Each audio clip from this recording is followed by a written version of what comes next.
Bonjour à tous. Il vient de se produire au cœur de l'Assemblée nationale il y a quelques heures un grand hold-up contre notre énergie avec des éoliennes imposées partout sur terre, sur mer, la fin de notre indépendance énergétique, des factures d'électricité 3 fois trop élevées.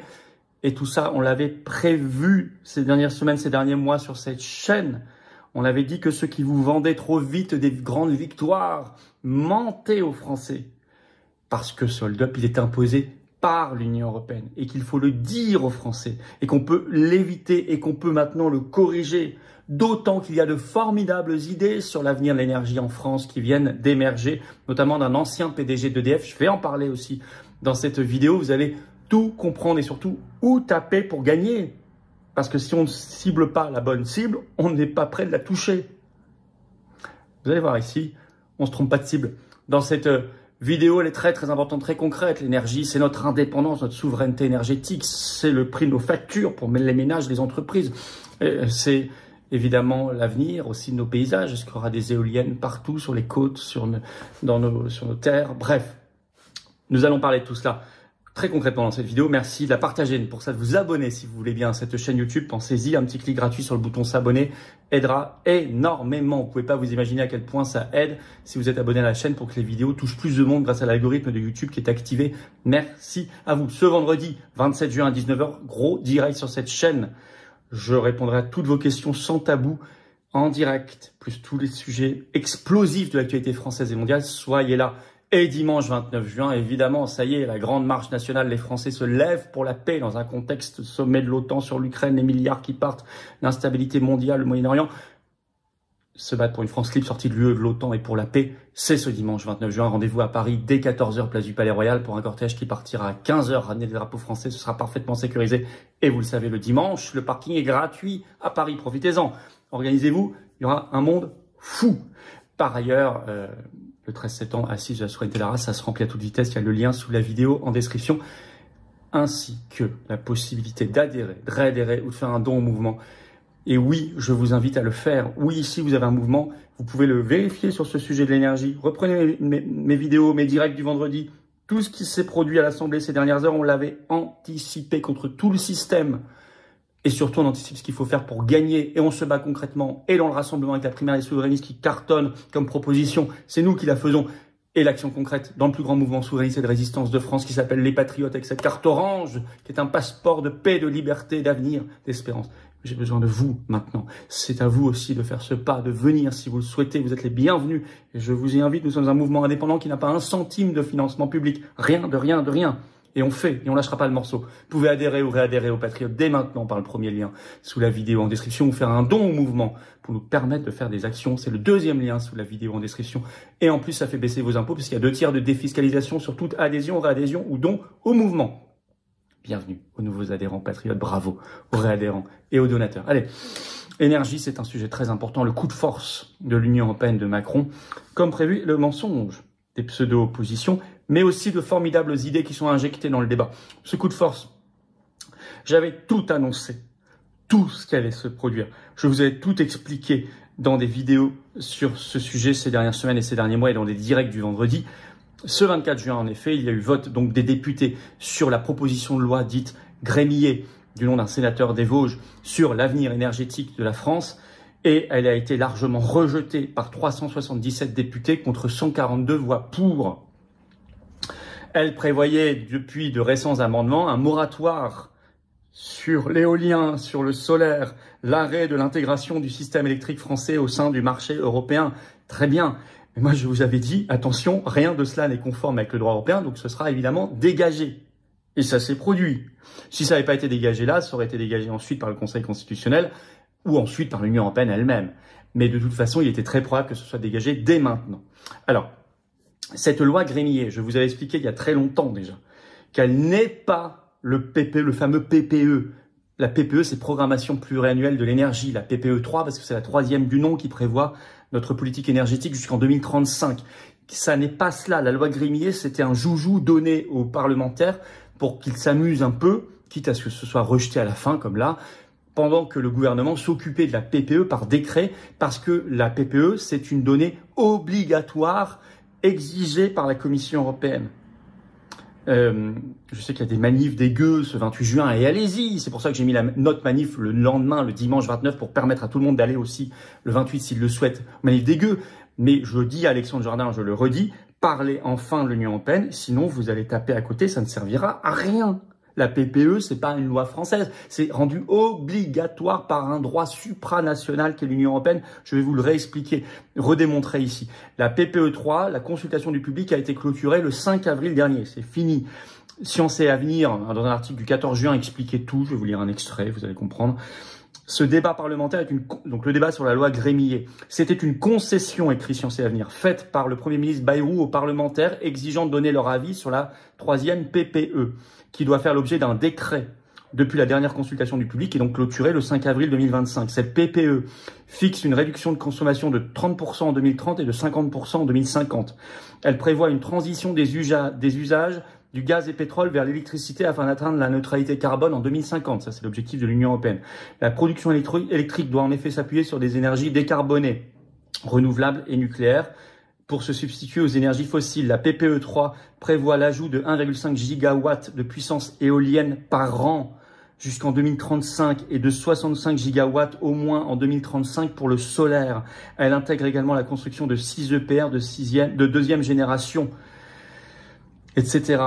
Concrètement, c'était nombre de panneaux solaires x4 d'ici 2035 en France, nombre d'éoliennes sur Terre x2, nombre d'éoliennes sur les côtes françaises x71. C'est ça dans la PPE. Or, je rappelle que cette PPE 3 vient intégralement de Bruxelles. Je vous l'explique. Selon le règlement européen 2018/1999, chaque État membre doit élaborer un plan national intégré énergie et climat, PNEC, qui détaille comment il compte atteindre les objectifs de l'Union européenne en matière de réduction des émissions de gaz à effet de serre, d'énergie renouvelable, d'efficacité énergétique et d'interconnexion des réseaux. La PPE française, donc celle dont on parle, la PPE 3, constitue une composante clé de ce PNEC. Elle traduit les engagements européens en objectifs concrets pour la France, notamment en termes de mix énergétique, de développement des renouvelables, de réduction de la consommation énergétique et de sortie progressive des énergies fossiles. Je cite toujours, pour être conforme aux attentes de la Commission européenne, la PPE 3 française doit répondre à plusieurs exigences. Contribuer à l'objectif de neutralité carbone de l'Union européenne d'ici 2050, avec des étapes intermédiaires. Atteindre une part minimale d'énergie renouvelable dans le mix énergétique conformément aux directives européennes, comme la directive RED 2 2018/2001 qui fixe des objectifs contraignants pour 2030. Respecter les objectifs de réduction de la consommation énergétique conformément à la directive européenne sur l'efficacité énergétique 2023/1791. Par ailleurs, la PPE est exigée et évaluée directement par la Commission européenne. Je cite, la France soumet son PNEC, incluant la PPE, à la Commission européenne pour évaluation.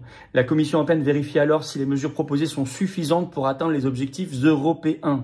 Après analyse, la Commission européenne peut émettre des recommandations, comme elle l'avait déjà fait pour la PPE 2 en France en décembre 2020. Demandant des efforts supplémentaires sur les renouvelables ou l'efficacité énergétique. Je vous ai lu le droit européen pour que ce soit clair. Ce texte est intégralement rendu obligatoire par l'Union européenne. L'Assemblée nationale n'a pas son mot à dire. Et donc, je le dis et le redis pour tous ceux qui seront avec les gueux, et je vous y encourage parce qu'il faut toujours se battre. Le 28 juin, si Monsieur Jardin, si les députés RN ou LR, je ne sais pas, ne vous parlent pas de ça, de ce que je viens de vous dire, il vous enfume. Il vous mène sur une cible qui n'est pas la bonne. Et donc, vous aurez des déconvenus comme ça vient de se passer à l'Assemblée nationale. Et j'y serai pour rien, moi j'ai prévenu. Et les patriotes, eux, sont dans la bonne cible. Je peux vous dire. Vous pouvez nous rejoindre, hein. Adhérer, réadhérer, c'est le premier lien sous la vidéo en description. Maintenant, faire un don au mouvement indépendant, qui n'a pas de financement public, c'est le deuxième lien sous la vidéo en description. Venez aux patriotes. Là, vous aurez la bonne cible. Là, vous vous battrez réellement pour diviser par 3 les factures pour l'indépendance énergétique, pour se dégager ces éoliennes de terre et de mer. Bref. Alors, tout ça va être publié par décret, donc. C'est ce qu'a annoncé dès le 23 juin le ministre de l'Industrie et de l'Énergie, Marc Ferracci. Il visitait justement un parc éolien en mer qui s'appelle Lieu Noirmoutier. Ou alors, soit pendant l'été, soit ils vont le faire à la rentrée parce que Bayrou attendrait la fin du parcours parlementaire de cette loi Grémier qui va revenir au Sénat à partir du 8 juillet, qui reviendrait en septembre en deuxième lecture à l'Assemblée nationale, mais avec le même résultat. Et ça va juste retarder 2-3 mois le décret. Donc l'Union européenne est derrière, il faut le dire. C'est pour ça que dans un direct, je vous avais dit, quand j'avais expliqué tout ce qui se passe là au RN, il y avait un Jean-Philippe Tanguy, député RN, qui avait mis un tweet en disant « Philippot ment ». J'avais répondu dans un direct, on verra dès cet été ou à la rentrée, j'avais dit en 2, 3 ou 4 mois, qui ment et qui ne ment pas. Bon, la démonstration est en train d'être faite que c'est pas moi qui mentais, c'est eux qui mentaient. Parce qu'ils avaient dit non, c'est bon, c'est réglé. Non. Ok? Bon. Alors, des bonnes idées pourtant sont en train d'émerger sur l'énergie. Et de formidables idées, elles viennent notamment d'Henri Proglio, qui était ancien PDG d'EDF, qui a donné une conférence devant l'AJEF, donc l'Association des journalistes économiques et financiers, ce 23 juin. Il déclare, BFM Business, ce 24 juin, on a fait un article même, je cite, « Il faut revenir à un système intégré d'EDF avec un prix national et un prix pour l'export. » Bien sûr. Il ajoute, « Il faut arrêter les énergies renouvelables. » Et il s'y connaît. Dont les subventions pèsent trop sur les prix de l'électricité. Bien sûr, on les sursubventionne, ce qui fait gonfler la facture. Ça, on l'explique depuis des années. Et même, il veut des réacteurs nucléaires plus petits. Je vais vous citer un extrait. C'est issu de l'article de BFM Business. Il milite désormais, donc on parle de Proglio, l'ancien PDG d'EDF. Il milite désormais pour cesser le programme des nouveaux réacteurs dits EPR2. Ce modèle, dit-il, n'est pas prêt. L'EPR est un modèle de réacteur inconstructible, assure Proglio. Il pousse pour repartir de zéro pour qu'EDF conçoive un nouveau réacteur plus petit d'environ 1000 MW contre 1600 pour l'EPR. Les réacteurs de cette taille sont plus faciles à construire, moins chers, s'exportent mieux, argumente-t-il. Un discours qui circule très largement chez EDF depuis quelques mois. Et il dit qu'il faut sortir du marché européen d'électricité. Il prend l'exemple espagnol. Alors, attention, l'Espagne et le Portugal, à un moment, effectivement, sont sortis du marché européen d'électricité. Ils l'ont réintégré depuis décembre 2023. Et en fait, ils avaient obtenu une dérogation directement. Ils avaient demandé l'autorisation à la Commission européenne. Ils sont jamais vraiment sortis du marché européen. Ils ont eu une dérogation pendant le gros de la crise énergétique avec la guerre d'Ukraine. Mais ils l'ont eu. Nous, si on l'a demandé, on l'aurait pas parce que eux sont considérés comme un îlot énergétique, toute la péninsule ibérique. Alors que nous, on est trop central pour l'être. Et en plus, ça y est, ils l'ont réintégré depuis décembre 2023. Si vous voulez vraiment définitivement quitter le marché européen d'électricité, la seule solution, c'est de quitter l'Union européenne, c'est le Frexit, ce qu'on propose. Donc tout le reste par ailleurs, plus tout ce que vient de proposer Proglio, donc revenir à un système intégré d'EDF avec un prix national, un prix à l'export, arrêter les énergies renouvelables très largement, etc. Ça n'est possible que si on quitte l'Union européenne.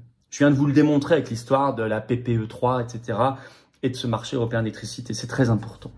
Donc il se passe, tout ce qu'on avait prévu, sans exception, tout. C'est pas moi qui mentais, c'est eux, notamment les fausses oppositions comme le RN, ils ne sont pas les seuls. Il y a des députés LR, etc. Frexit, le Frexit, la bonne idée, c'est que la bonne nouvelle, c'est qu'il y a de très bonnes idées qui sont en train d'émerger. Je viens de vous en lire de la part de Proglio, et que la sortie de la France de l'Union européenne, c'est vraiment notre libération nationale. Ça permet 1, l'indépendance énergétique française, 2, de stopper le hold-up sur les renouvelables, 3, donc d'arrêter aussi le massacre de nos paysages, des animaux d'élevage, des oiseaux avec les éoliennes et même des poissons, de la faune aquatique avec les éoliennes en mer, et de diviser par 3 les prix de l'électricité et éviter donc l'augmentation de 100% qui est prévue avec la PPE3 d'ici 2035 pour les ménages et 40% pour les entreprises. Au contraire, on divisera par 3 le prix de l'électricité. C'est ça les vertus du Frexit, très concrètes. Très concrètes, mais il faut se battre. Merci déjà de partager cette vidéo. En vous abonnant à cette chaîne YouTube par un petit clic gratuit sur s'abonner, ça fera un meilleur combat. Merci si vous allez aux manifs des gueux. Il y aura beaucoup de patriotes le 28 juin, de leur expliquer tout ça, de leur partager la vidéo, de les faire adhérer aux patriotes parce que là, on tapera dans la bonne cible et on se trompera pas et on arrêtera de perdre du temps et d'énergie pour rien. Parce que là, on perd du temps et de l'énergie pour rien, si on ne parle pas de l'Union européenne, pour rien. Et c'est comme les ZFE, je vous l'ai expliqué, ou DPE sur les logements. C'est le même raisonnement. Et avec les fausses victoires, puis ensuite des déconvenues. Moi, j'aime pas ça. Je veux pas de déconvenues, de fausses victoires. Je veux des vraies victoires. Et donc, merci de vous battre, partagez la vidéo. Soyez là en direct ce vendredi 27 juin. Tiens, on va reparler de tout ça sur cette chaîne à 19 h. Et venez à la grande manif nationale, la marche nationale. Les Français se lèvent pour la paix. Plus que jamais d'actualité. Il est pareil qu'on va bientôt recevoir nos kits de survie. Bon, venez d'autant plus. Dimanche 29 juin, rendez-vous dès 14 h à Paris, place du Palais Royal. Le cortège part à 15 h. Venez très nombreux. Ça va être un très grand moment. Et surtout, venez aux Patriotes. J'ai besoin de vous. J'ai besoin de vous. Moi, je vous mens pas ici. C'est le combat de libération nationale. Dans un mouvement qui agit concrètement, qui est sur le terrain, qui propose le rassemblement par les primaires souverainistes, qui cartonne d'ailleurs, et qui est le plus grand mouvement de résistance et souverainiste de France. Mais j'ai besoin de vous, vraiment. Nous sommes un mouvement, vous savez, c'est dur. On n'a pas un centime de subvention publique. On agit. On a les foudres du système. On réunit tellement de monde, mais il faut que vous soyez là. Pensez vraiment à ça. C'est vraiment une question que je vous lance. Dites-vous, est-ce qu'ils peuvent tenir si je suis pas là? Je vous assure qu'on peut pas. Par contre, si vous êtes là très nombreux, je vous assure qu'on fait des miracles et qu'on cartonne tout. C'est le moment peut-être pour vous d'adhérer ou de réadhérer aux Patriotes ou de faire un don au mouvement si vous le pouvez et de profiter au passage d'une défiscalisation aux 2/3 de vos impôts, de faire baisser vos impôts à vous. Vous pouvez adhérer ou réadhérer aux Patriotes dès maintenant par le premier lien sous la vidéo en description. Ce lien est également commenté avec une petite fiche sur l'écran maintenant et dans quelques secondes un lien sur l'écran. Choisissez. Faire un don au mouvement, c'est le deuxième lien sous la vidéo en description où vous allez sur le site, vous retrouverez les liens, les-patriotes.fr. Tout ça donc fait baisser vos impôts en plus aux 2/3. Et oui, 2/3 de défiscalisation. Vous évitez de faire un cadeau au fisc, à Bayrou, à Macron. Vous aidez un mouvement indépendant qui mouille la chemise. Bravo aux donateurs, aux réadhérents, bienvenue, aux nouveaux adhérents patriotes du fond du cœur. Et vive la France! Justement, Alain de Benoît, est-ce que ce clivage recouvre pas du tout un autre clivage qui fait florès depuis quelque temps, hein, c'est pas nouveau, mondialiste, souverainiste, globaliste, identitaire, etc. Non, c'est encore autre chose. C'est pas tout à fait autre chose, ça se recouvre en grande partie. C'est pas exactement la même chose, mais on peut être parfaitement identitaire et ne pas appartenir aux classes populaires. Enfin, bon, il y a toujours des exceptions, mais globalement, de toute manière, ça se recoupe largement. Pourquoi? Parce que l'expérience historique nous a montré que les élites qui sont au pouvoir depuis quelques décennies, finalement, se sentent beaucoup plus proches des élites des pays étrangers que de leur propre peuple. Ce qui caractérise l'une des caractéristiques de la crise politique actuelle, c'est le fossé qui s'est creusé entre les partis et leurs électeurs. C'est pas nouveau, mais cette crise de la représentation est très significative. Je dirais d'ailleurs qu'elle est surtout significative à gauche. Pourquoi? Parce que la gauche était traditionnellement le parti du peuple, des travailleurs, etc. Aujourd'hui, on s'aperçoit, quand on fait les analyses de vote, que les travailleurs, les ouvriers, ils votent plus du tout pour Mélenchon, pour ce qui reste du Parti socialiste. C'est sûr, c'est le moins qu'on puisse dire.